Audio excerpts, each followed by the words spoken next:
Percy puffed grumpily into the yards. He was feeling put upon and said so. "I feel put upon," he complained to Thomas. Thomas was confused. "Put upon what? The rails?" "No, put upon with work. Driver says he is too." "Put upon? What a silly saying," replied Thomas. But Annie and Clarabelle liked it, and they sang about it too. "Percy's been put upon, put upon, put upon. Percy's been put upon, poor old Percy." Percy is being put upon. I am. He collected metal from the foundry, coal from the yards, flour from the mills, rock from the quarries, and fuel from the depot. Then he delivered it all to the docks.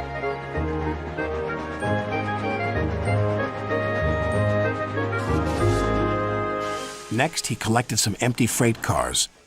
"Who's this dirty little engine?" cried the freight cars. "We want Thomas or Duck." Percy ignored them. Put upon, that's what I am." That night, all the engines laughed at him.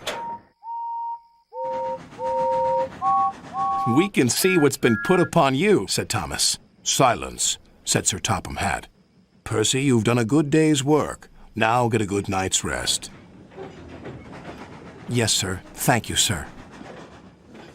Next morning, he took some freight cars to the coal yards. Then he had to push empty freight cars to the mine shaft. When he arrived, there was trouble. The foreman spoke to his driver. "The freight cars are stuck on the mechanism. All they need is a good push. We'll do it right away." Percy shunted back to where a large canvas barrier was used to protect his line from loose rocks.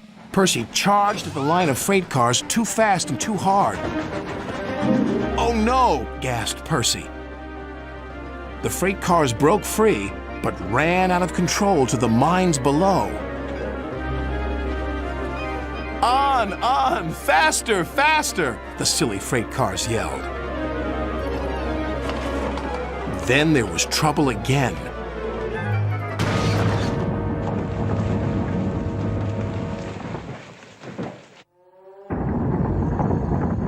"Get out of here fast! The mine's collapsing!"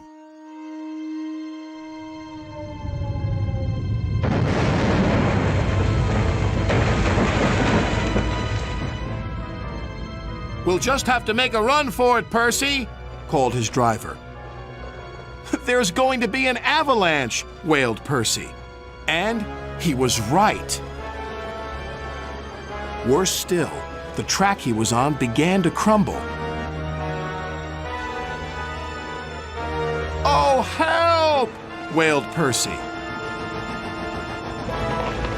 Then he remembered something he had seen earlier.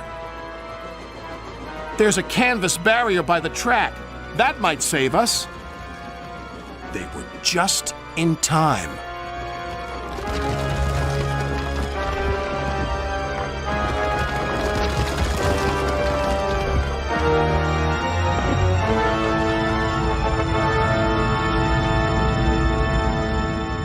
Percy was right. The canvas did indeed save them, but the miners didn't know that.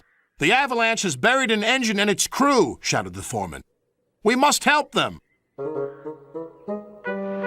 When Percy had been rescued, Sir Topham Hatt spoke to his driver and fireman, then to Percy. "Driver told me how brave you were, Percy. As a reward, you will be repainted at the works." "Oh, thank you, sir."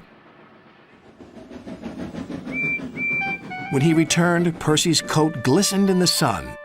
"I'm sorry we teased you, Percy," said Thomas. "You were certainly put upon by that avalanche." "Yes, indeed. But just look at my new coat of paint. Now, I don't mind that being put upon me."